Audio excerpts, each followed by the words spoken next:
Hi, welcome to broadcasting from my house now. I just wanted to put together a few little videos to introduce you to some of the topics that you're going to be looking at over the next few lessons. I wanted to explain how the course is going to run. So obviously last week you did vicarious liability.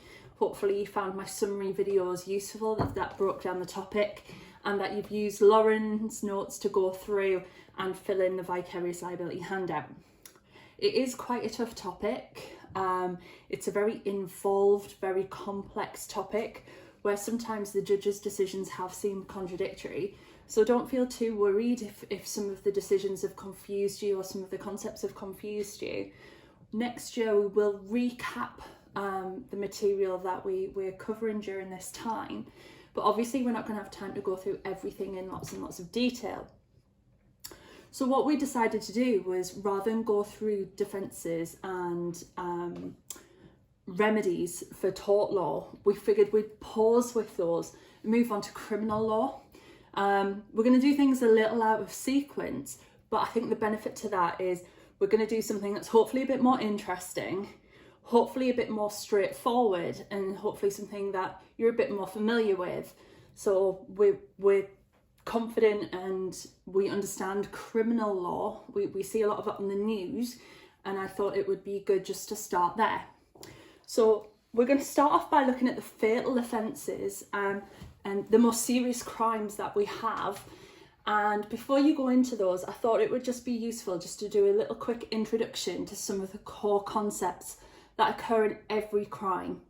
So we're going to look at different crimes together. We're going to look at fatal offences, the non-fatal offences and property offences, as well as the defences to those. Most crimes require two elements in order to be found guilty. You need to have the actus reus and mens rea. You need to have a guilty act coupled with a guilty mind. And those two things have to occur together at the same time. There is a slight exception where you just need to have the actions, which we'll talk about later. But most crimes, you need those two things together. So for example, if you do something by accident, that isn't necessarily a crime. And of course, we've all had thoughts sometimes, oh, I could kill them. If thoughts were a crime, we'd probably all be in prison. So we have to have the two things together, our actions and our state of mind. So most crimes will fall into one of the first three categories that I have here. So you can commit a crime by being something, by doing something, or by causing something. So first off, we have a state of affairs. So for example, in the case of larceny, she was an illegal immigrant. So her being something, an illegal immigrant, was enough for her to be committing a crime. That was her guilty act, being an illegal immigrant. You can also commit a crime through your conduct. So probably the most straightforward example would be speeding in your car. So it doesn't matter if you crash, it doesn't matter if you don't cause any accidents.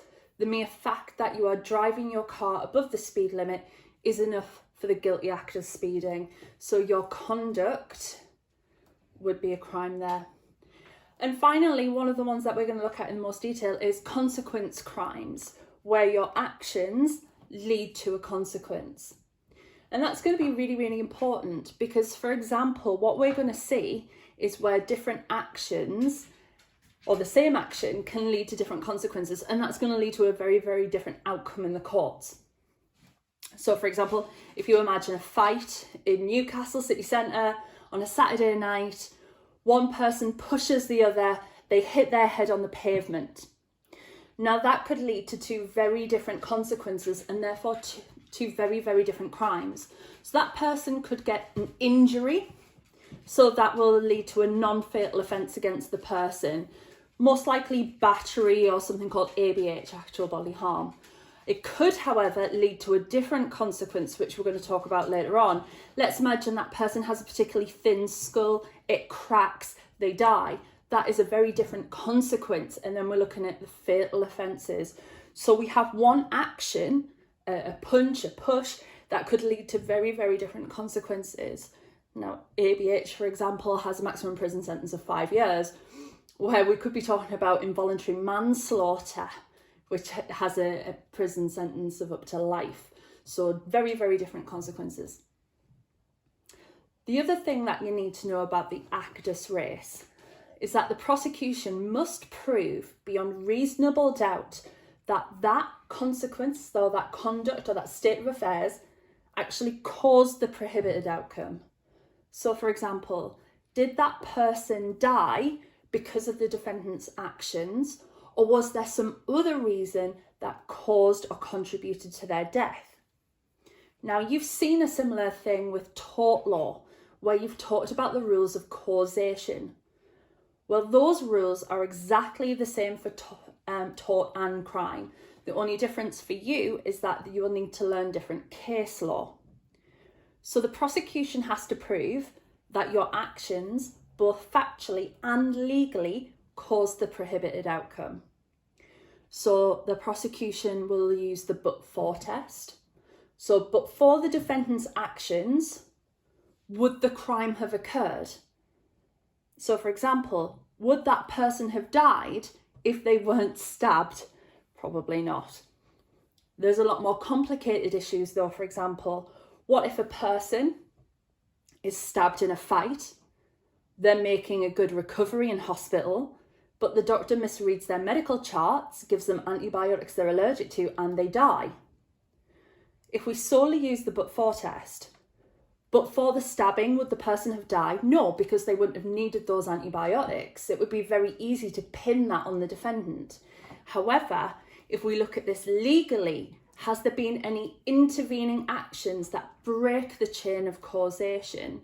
I'm sure you would agree here that the doctor's actions of not properly reading the charts are an unforeseeable, unpredictable, unreasonable action. That would actually break the chain of causation, and we would blame the doctor for the person's death. Now, that was the case outcome in R versus Jordan. That was exactly what happened. So even though a person has committed a crime, they must be the substantial cause of the outcome. You have to have the actus reus and mens rea together at the same time. And the mens rea has lots of different types. Mens rea is a bit more complicated. When it comes to exam questions, you really need to focus on this chain of causation. Was it the defendant's act or omission that caused the prohibited outcome? Or is there something else that could be to blame? So as we said, it could be the act of a third party, like a doctor, like in Jordan, or it could be the act of the victim themselves. So in the case of R versus Roberts, a woman accepted a lift home from a man that she didn't know very well. And while he was driving her home, he made suggestions that he was going to sexually assault her. And she decided to jump out of a moving vehicle, causing her injuries. Mr. Roberts was charged with causing her injuries, and he argued that she caused them to herself. Therefore, he wasn't to blame. The jury had to decide whether her acts were unforeseeable, unpredictable, unreasonable. And although not everybody would do that, the jury felt it was a reasonable thing to do, to jump out of a moving car rather than be assaulted. And therefore, it was the defendant who had caused her injuries, not her. Or it could be an act of nature. So, for example, an earthquake could cause someone to die who's in a hospital because someone put them in there. Now, even though, for example, if we replace Jordan, just because I stabbed you when you were in hospital at that time, that doesn't mean I would be responsible. So the act or omission has to cause that prohibited outcome. Now, an action is a positive act where you do something that causes a particular consequence. We're going to talk more about omissions when it comes to involuntary manslaughter. We don't generally have what we call a Good Samaritan Act. So, for example, if you see someone drowning in a lake, you don't have to jump in and save them. The law will not hold you responsible if that person drowns, unless you owed a duty of care to that person to rescue them. And when we look at involuntary manslaughter, we'll talk about the different categories that involves. So that's just a short introduction to actus reus and mens rea. Every crime that we're going to look at has an actus reus. So for example, when you study the law of murder, we will talk about what the actus reus of murder is. Have a think if you know this already.